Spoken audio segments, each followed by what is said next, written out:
خوش اومدیم بابا جون، خوش اومدی به منزل فقیرونه. بیا بنشین بشنو درد دل یتیمونه.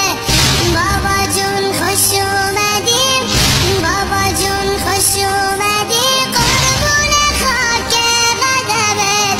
به خدا دلم میسوخت رفتی سفر ندیدمه. به خدا دلم میسوخت رفتی سفر ندیدمه. رفتی دشمنا آتیش زدن به خیمه ها. رفتی دشمنا آتیش زدن به خیمه ها. برا خاطر چی میزدن کتک به بچه ها. برا خاطر چی میزدن کتک به بچه ها. بابا جون بین همه، بابا جون بین همه عممونا خیلی زده. بابا جون بین همه، بابا جون بین همه عممونا خیلی زده. بابا جون منو ببین به صورتم سیلی زده. بابا جون منو ببین به صورتم سیلی زده. بابا جون دردت به جونم، بابا جون دردت به جونم. هر کی صورتم رو دیده میگه چون زهرا شده.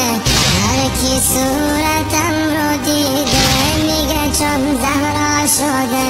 صورت مادر تو آخه مگه چطور شده؟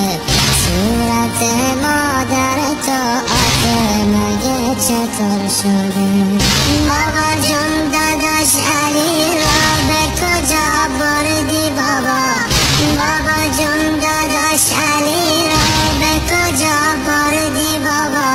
بچه ها میگن اونا پیش خدا بردی بابا.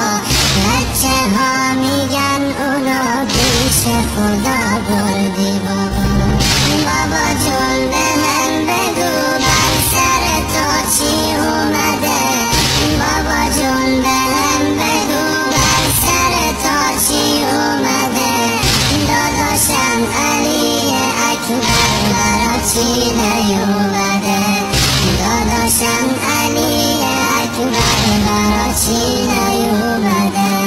من نمیفهمم بابا، من نمیفهمم بابا. بعضیا با هم چی میگن؟ همه بهم میگن یتیم بابا، یتیم به کی میگن؟ همه بهم میگن یتیم بابا، یتیم به کی میگن؟ مگه هر کی که باباش رفته سفر یتیم میشه؟ مگه هر کی که باباش رفته سفر یتیم میشه؟ یا یتیمونی که تو خراب این مقیم میشه؟